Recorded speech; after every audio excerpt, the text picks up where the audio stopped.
በርባሯን ለማስፈታት ሮብ ቀን ታርዶ በልተናል። አጠቃላይ ለአባቶች ታርዶ ሮብ ቀን ይሄ ነገር እንዴት ነው ብዬ ጥያቄ ማለኝ። አሁን ለወለ ቀድሙ ልመጣል ነው ይሄ ነገር ጥያቄ አቀረብኩ። አይመለከትም፣ ችግር የለውም። የተወደዳችሁ ቤተሰቦቻችን እንዴት አላችሁ? እንዴት ቆያችሁ? እንዴት ሰነበታችሁ? ሰላም ጤና ይስጥልን። እንዴት አላችሁ? ታላቅ የሆነ የምስራች ሐዋሳና በሐዋሳ ዙሪያ ሌላም ቦታ ያላችሁ ለእናንተ እነሆም ሰርጋችሁን ቤት ለማድረግ አሰባችሁም። ምናልባት ሰርግ ሲመጣ ብዙ ጭንቀቶች ይመጣሉ። የምግቡ ጉዳይ አሳሳቢ ነው። ስለ አዳራሹ ጭንቀቱ የሚያቆም አይደለም። የምግቡ ጉዳይ ብቻ ሳይሆን የዲኮሩ ጉዳይ፣ የካሜራ ሁኔታ ከሽምግልና ጀምሮ እስከ መልስ ያለውን እንዴት አደርጋለሁ? መኪናውንስ ምን ሊሆን ይችላል? እኛ አሰናርተን እናቀርብላችኋለን። ምክንያቱም ያሮስ ኤቨንቶች ነን።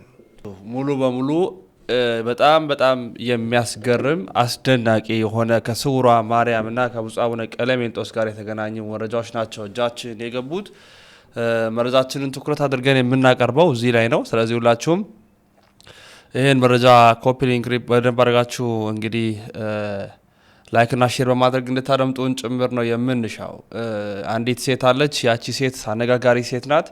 ብፁዕ አባታችን ብፁዕ አቡነ ቀለሜንጦስ ደግሞ የሀገረ ስብከቱ ሊቀ ጳጳስ ናቸው። ከስውሯ ማርያም ጋር በተገናኘ ፈላጭ ቆራጭ የሆነች አንዲት ሴትን በተደጋጋሚነት ስንሰማት ነበር። በተደጋጋሚነት መረጃዎች ሲወጡ ነበረ። ከዚህ ሴት ጋር በተገናኘ በርባኗን ለማስፈታት ሮብ ቀን ታርዷል በማለት ወንድማችን አርአያ መካሻ ያቀረበውን መረጃ ነው ማቀርብላችሁ። እጅግ አጭር ነው የኔ ትንታኔ፣ ግን ሰፊውን ስለዚህ ጉዳይ ትንታኔ ይሰጥበታል። ቪዲዮችን አቀርብላችኋለሁ። ምን ትላላችሁ? ስውሯ ማርያም ጋር ተከታታይ 4-5 ቪዲዮችን ይዣለሁኝ። ይህ የመጀመሪያ ቪዲዮ ነው። በደንብ አድርጋችሁ ላይክ ሼር አድርጉ። ጠዋትና ማታ ታገኙኛላችሁ። ይህን መረጃ ሰምተን ከዚህ ጋር የተገናኘውን ሌሎች መረጃዎችን ስውሯ ማርያም ጋር ያሉትንም ተአምራት እናስደምጣቸዋለን። አጠቃላይ ለአባቶች ታርዶ ሮብ ቀን ይሄ ነገር እንዴት ነው ብዬ ጥያቄ ማለኝ። አሁን ለወለ ቀድሙ ልመጣል ነው ይሄ ነገር ጥያቄ አቀረብኩ። አይመለከትም፣ ችግር የለውም። 12 ሰዓት ከሆነ ችግር የለውም አሉ። ፎቶውም ቲክቶክ ኔም ለቀዋለሁ ካያችሁት ከነቀኑ ያው በውጪዎቹ ነው። ወደ አማርኛ ቀይሬ የካቲት 12 2017 ዓመት ሮብ ቀን የሚካኤል ቀን ነው። ሁሉም ያውቃሉ። ፎቶ ማስረጃ ማለት በቪዲዮም አለ። ቲክቶክም ለቀው አይቶታል። እነሱ ግን ለመካድ ሞከሩ። ያ ነገር ስናገር እንኳን ዝም ብለህ እንዳትገደል አቅም አላት የባለስልጣን ዘመድ ናት ነው የተባልኩት በሰዓቱ። አይ እኮ ስልጣንና እኮ እምነት አይገናኝም ብዬ ብዙ ነገር ነበር በሰዓቱ። ግን ያን ነገር አስተናግሬ ዛቻ ነበር። አሁንም ብትለቀቅም እገልሃለሁ ምናምን ነው ዛቻው እንዳለ ነው። እመቤቴን ይዘን ደግሞ አንፈራም። እስኪ አንድ ነገር ልጠይቅ ከነገርከኝ አይቀር ሮብ ቀን የታረደውን በሬ የበሉት እዛ ያሉት ካህናት ናቸው?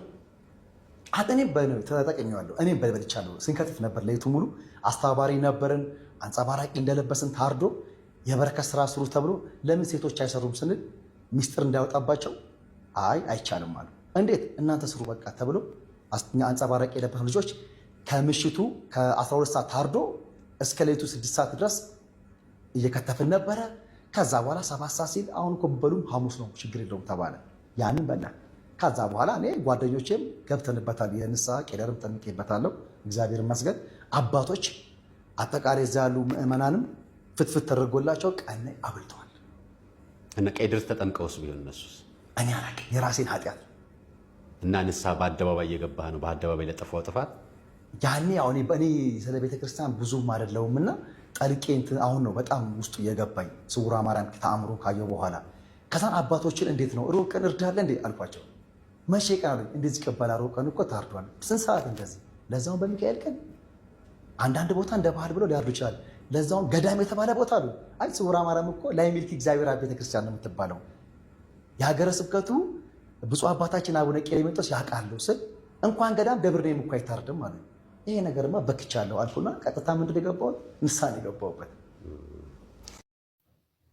ስውሯ ማርያም ገዳም አድራሻ የትገኛል ላላችሁኝ፣ በቅድሚያ አሽከርካሪ ለሆናችሁ ከአዲስ አበባ በደብረ ብርሃን መስመር 115 ኪሎ ሜትር እንደተጓዛችሁ የምትገኘዋን ጫጫ ከተማ እልፍ ብላችሁ በጽጌረዳ ከተማ በስተቀኝ በኩል ባለው ጥርጊያ መንገድ እስከ ፍጻሜው መግባት ዘወትር ቅዳሜና እሁድ እንዲሁም ደግሞ በየወሩ በ21 ገዳሙ በሚያዘጋጀው ጉዞ ደግሞ መጓዝ ለምትፈልጉ 0982 26 80 80 በገዳሙ ጉዞ ለመሄድ 0982 26 80 80 አሊያም ደግሞ ይህ ካልተመቻችሁ ደግሞ በግል መጓዝ ከፈለጋችሁ ከአዲስ አበባ ከላምበረት መናሪያ ከሌሊቱ 11 ሰዓት ጀምሮ በቀጥታ ስውሯ ማርያም ገዳም የሚጭኑ መኪኖች አሉ። በዛ መሳፈር ትችላላችሁ።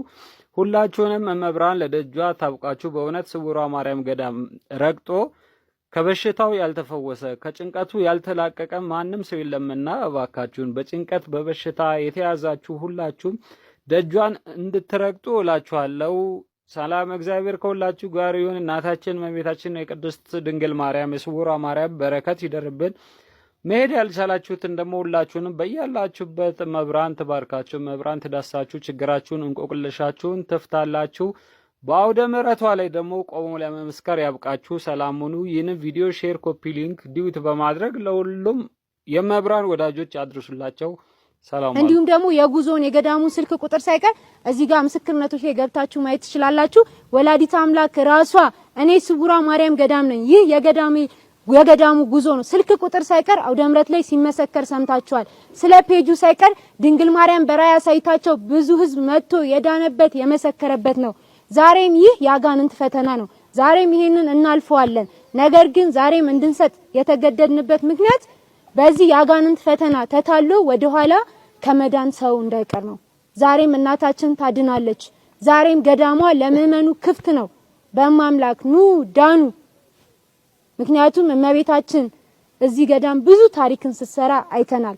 ከ21 ያ ልጅ አንደበቱ ከተፈታ ቀን ጀምሮ ብዙ ፈተናዎች እያጋጠሙን ይገኛሉ። ጠላት ዲያብሎስ ብዙን ዛቻውን ብዙን ነገር እያረገብን ይገኛል። እናንተ ያን ወደ ኋላ በመጣል እመቤታችንን አምናችሁ ገዳሙ ላይ ኑ። አሁንም ድህነቱ አለ። ዛሬም ብዙ ነገር አለና ማምላክ ከናንተ ጋር ትሁን። እኛንም በጸሎት አግዙን። ጸሎት ያስፈልገናል። ምክንያቱም የብዙ ሰው ጸሎት ያስፈልገናል። ዛሬም ቆመን እንድናገለግል ነገም እንድንጠነክርና እመቤቴ ማርያም እንግዲህ ለሁላችሁም ደርሳ ደግሞ ለምስክርነት ታብቃችሁ። ዲያቆን ደረጀ ይባላልው የስውሯ ማርያም አገልጋይ ነኝ። እንግዲህ እግዚአብሔር በወደደና በፈቀደ እስከዚህ ሰዓት ደርሰናል። እያንዳንዱን ነገር ስንሰራ እያንዳንዱን ነገር ስናገለግል ሁሉም ነገር እያንዳንዱ ፈተና አለው። እግዚአብሔር በፈቀደ እዚህ ደርሰናል። ነገር ግን ማንም እዚህ ራሱን ሊያሳይ ሳይሆን ስውሯ ማርያም የሚሆን 1 ደቂቃ ስጡኝና አንድ ታምር ልንገራችሁ። በስውሯ ማርያም ሼር ኮፒ ሊንክ አድርጉልኝ። ላልሰማ አሰሙልኝ። ያልዳነ ይዳንበት። ስውሯ ማርያም ለ16ቱም እዛ ነበርኩኝ። ለ7 ቀን ያክል ጾሙ በገባ እዛ በነበርኩበት ወቅት ህዝቡ ከመብዛቱ የተነሳ አይደለም የቂጣችን መቀመጫ የእግራችን መቆሚያ አልነበረም። አይደለም አዳራሽ የቤተክርስቲያኑ አዳራሽ ልናገኝ ድንኳን ልናገኝ ተከራይተን የምንቀመጥበት ቦታም አልነበረም። ክብር ለቀራንዮ ንጉስ፣ ክብር ለድንግል ማርያም። እማምላክ ታምሯ ስለበዛ ነው ሰው የበዛ። እሁድ ቀን ነው። እሁድ ቀን ቅዳሴ ያስቀድሰን ጸበል ልንጠመቅ ጸበሉ ቦታ ነን ያለን። ሰልፍ የለም። ሰልፍ የሌለው ህዝቡ በጣም ከመብዛቱ የተነሳ መሰለፍ አይችልም። ህዝቡ ማይሰማም በጣም ብዙ ነው መረጨት ስለሆነ። እዛ በቆምንበት ወቅት ልንጠመቅ ልናወልቅ በቆምንበት ወቅት አንድ ተራ አስከባሪ አንድ ሴት ይዞ መጣ። አይኗ እንዲህ እየተሸፈነ ነው። ይዟት መጣ። እየመራ ይዟት መጣ። እዚህ ጋር ጠብቂኝ፣ አጠገባችን ነው ያለው፣ እዚህ ጋር ጠብቂኝ። ሰው በጣም ብዙ ስለሆነ ሰው ትንሽ ጋፕ ሲል ትገቢያለሽ ብሎ ትቷት ሄደ። ከሆነ ደቂቃ በኋላ ሴትዮዋ መሬት ላይ ተንከባለለች። እያየናት መሬት ላይ ተንከባለለች። ምንድነው ብለን ተሰበሰብን። ምን ሆንሽ ስንላት አይኔ አየ፣ አይኔ እኮ አያይም፣ አይኔ ግን አየ። ጸበል ውስጥ ገና አልገባሁም። እኔ እኮ አይነ ስውር ነኝ። አይኔ አየ። እንዴት አይኔ ያያል? እዚህ ቦታ ማን እንዳመጣኝ አላቅም። የሆነ ሰው ነው ያመጣኝ።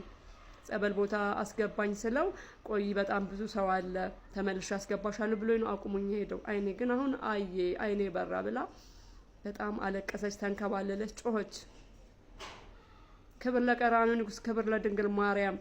ጸበል ውስጥ ገና አልገባችም እኮ።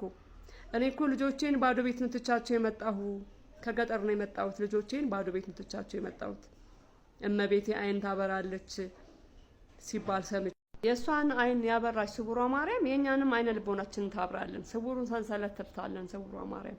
ስንቶቻችንን በካንሰር በሽታ ተይዘን ወደ ጸበል ከመሄድ ይልቅ ወደ ሕክምና መሄድ መርጠን ህይወታችንን በከንቱ እምናሳልፈው። ስንቶቻችንን ወይ ከብራችን ወይ ከነፍሳችን ሳንሆን በከንቱ የምንቀረው። እንሂድ። ከኛ የሚጠበቀው ማመን ብቻ ነው። በካንሰር ተይዘን ብር አይደለም የሚያስፈልገን፣ እምነት ነው የሚያስፈልገን። ሰው አይደለም የሚያስፈልገን፣ እምነት ነው የሚያስፈልገን። እንመን፣ እንሂድ ስውሯ ማርያም። የቀራንዮ ንጉስ የሚሳነው ነገር የለም። ክብር ለስውሯ ማርያም።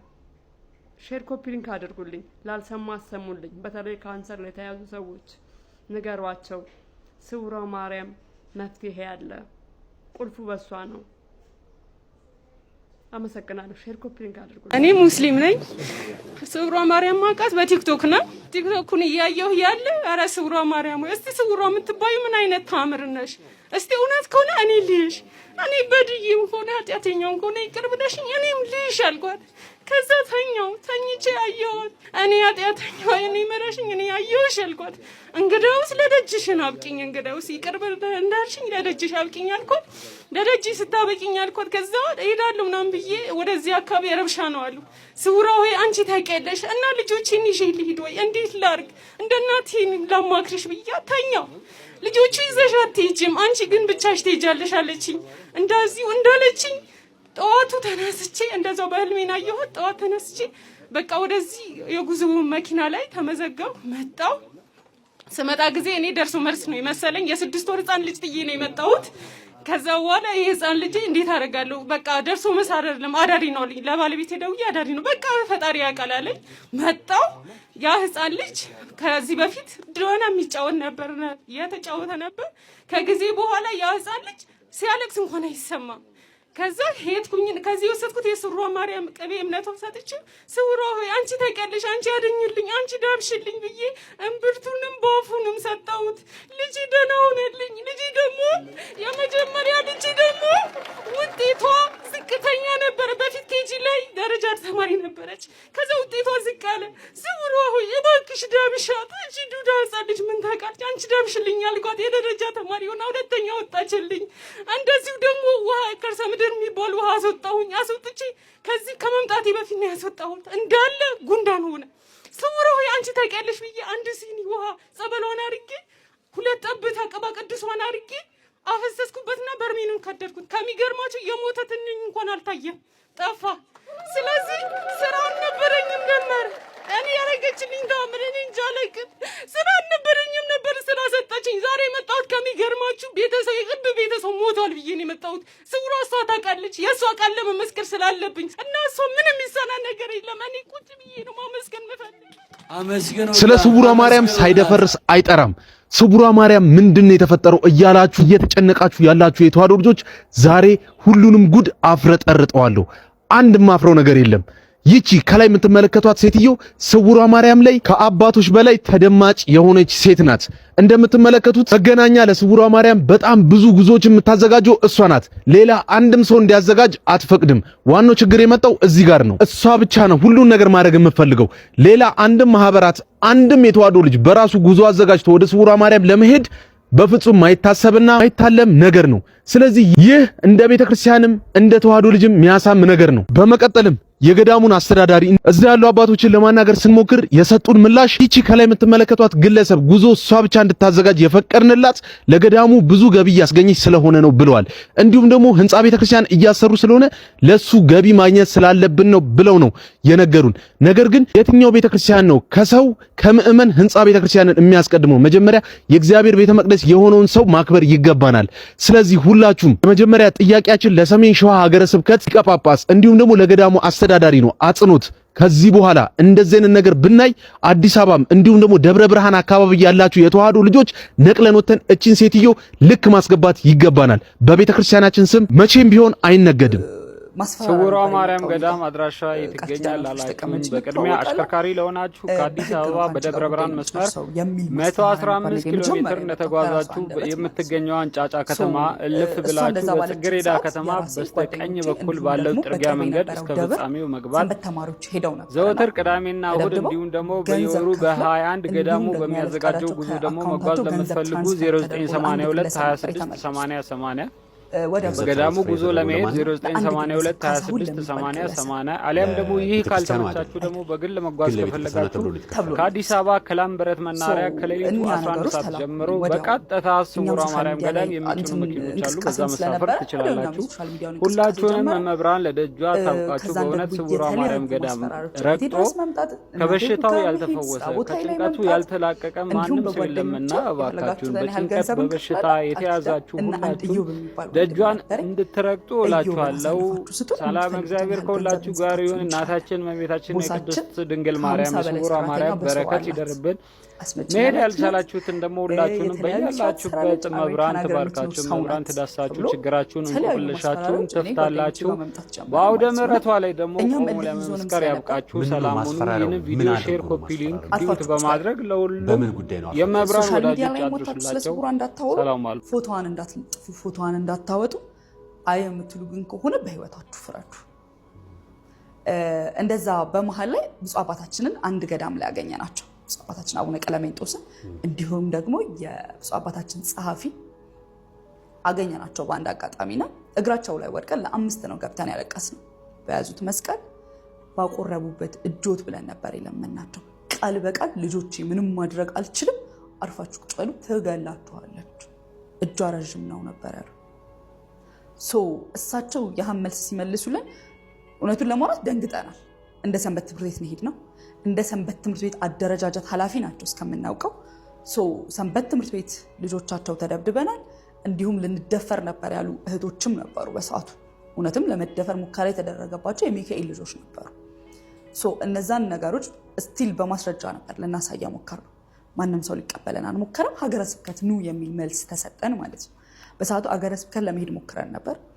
ያው እንደነገርኩህ ነው የተለያዩ ማስፈራሪያዎች ስቲል ልንሄድበት ያሰብነውን ቦታ ቀድሞ ያውቁት ነበር።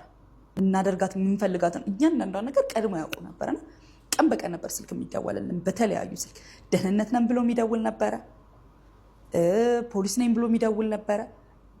ያሬድ የሚባል የእሷ ቦዲጋርድ እንዲሁም ባለቤት ፍቅረኛ፣ ከዛ ደግሞ ስውሯ ማርያም ላይ ፈላጭ ቆራጭ ነበረ ከሷ እኩል ያለ አንድ ሰው አለና የሚደውለው የነበረው አዲስ አበባ ፖሊስ ኮሚሽን የደህንነት አባል ነኝ ብሎ በመደወል ያስፈራራ ነበር እኔንም ጓደኞቼንም። በዛ ምክንያት ሀገረ ስብከት መሄድ ታውን በህግ ጉዳዩን ለማድረግ ሞከርን ከ7 ወር በፊት ማለት ነው። አዲስ አበባ ፖሊስ ከሰሰ፣ ማጣራት ተደርጎባት ነበር። አሁን ደግሞ ከ3 ቀን በፊት በኦሮሚያ ሸገር ሲቲ እነሱ ጋር በቁጥጥር ስር ዋለች ማለት ነው። የአዲስ አበባ ፖሊስ ስትመሰርቱ ምን አላችሁ? መረጃ ነበር ያለን በሰዓቱ። አንዳንድ ልጆች ፈርተው ነበረ ማለት ሁሌም ማስፈራሪያ ሲደረግ በቤተሰቦቻቸው ዛቻ ምናምን ሲደረግባቸው አንዳንድ ልጆች ፈርተው ነበር ነው። ለምሳሌ ዛቻዎቹ ምንድን ናቸው? እንገላችኋለን፣ ቤተሰቦቻችሁን እንገላለን፣ አርፋችሁ ቁጭ በሉ፣ እናት አባታችሁን እናጠፋለን፣ ገንዘብ አለን ምናምን የሚሉ። ለአንዳንዶቹ ደግሞ ገንዘብ በመስጠት ከ100 እስከ 500 ሺህ ብር ድረስ በመስጠት አፋቸውን እንዲዘጉ የተደረጉ ልጆች ነበሩ። በመሀል መዳከም መጣ እንደ አዲስ ማለት ነው። ሁሉም ሰው ለህይወቱ መፍራት ሲጀምር አዲስ አበባ ፖሊስ ጉዳዩ ትንሽ ቀዝቀዝ አለ። እነሱ ማጣራት እያደረጉ ስለነበር በመሀል ጋፕ ተፈጠረ ማለት ነው። አሁን ደግሞ ድጋሚ ሶሻል ሚዲያም ላይ ኬዙ ተጀመረ። ከዛ እኛም ያን የነበሩ ማስረጃዎችና መረጃዎች እጃችን ላይ ስለነበረ አሁን ሶሻል ሚዲያውን ከጀመሩት ከነስንቴ ጋር በህብረት መሰራት ተጀመረ ማለት ነው። የሸገር ሲቲ ጣፎ ሚሽን ጋር ያለው ፖሊስ ጣቢያ ይሄን ነገር ተቀበለን፣ ተረከበን። እንደ አዲስ ክስ እዛ ተመሰረተ። የማርያም ቀን እሷ ተያዘች ማለት ነው።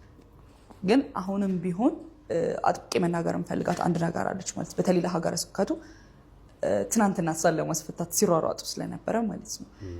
የተለያዩ ሰዎች ቦታው ላይ ሄደው ነበር እንዳልኩ የመንግስት ሰዎች ነን የሚሉ ከአማራ ክልል ከአማራ ፖሊስ ነን የመጣን የሚሉ ከሀገረ ስብከት የመጡ የነበሩ ሰዎች በቦታው ነበሩ። እኛም በቦታው ስለነበረን ማለት ነው። እንዲሁም ደግሞ ቅድም ነገር ይሄ ነበረው ደህንነተኝ የሚል ፍቅረኛዋ፣ እኛ እንዳለን መረጃው ፍቅረኛዋ፣ ሹፌሯ እንዲሁም ቦዲጋርድ የሚመለምልላት የአስኮ ልጅ ባለው ግለሰብ ማለት ነው አሁንም ድረስ ውጪ ነው። ከሷ በላይ እንደውም የምንፈራው እሱ ነው በዚህ ሰዓት። ምክንያቱም ፈላጭ ቆራጯ እሱ ነው። ገንዘብ የትኛውንም ገንዘብ ማንቀሳቀስ ይችላል እሱ። እነሱ ውጪ ነው ያሉት። እኛ ትናንትና እንኳን በቦታው ላይ ስንሆን ብዙ ጥቃት ለማድረግ እየሞከሩ ነበር። እያንዳንዱ እንቅስቃሴያችንን ለመከታተል እየተሞከረ ነበር ምናምን። አሁንም ቢሆን እሷ የምትፈታ ከሆነ እንደሚባለው እናስፈታለን ብለው እንቅስቃሴ እንደጀመሩት የሚቀጥሉ ከሆነ ያው እኛም ነገ ላይ ከማስፈራራ አልፎ እንደማይገሉ ምንም አይነት ዋስትና የለንም ማለት ነው። አሁን በቁጥጥር ስር ዋለች። በነገራችን ላይ በእምነት የምንመካው በእግዚአብሔር ብቻ። የተወዳችሁ ቤተሰቦቻችን እንግዲህ እንደተከታተልነው ነው። በጣም አስገራሚ ነው። ሌሎች ትንታኔዎችንም ይዤ እመጣለሁ። ግን ደግሞ ደስ የሚያሰኘው ተአምራቱ ገቢራቱ በሙሉ የተፈጸሙ ነው። ታሪክ የተሰራላችሁ እንግዲህ ምስክርነታችሁን በኮመንት ስጡን። በሁለተኛ ቪዲዮ በምሽት እንገናኝ።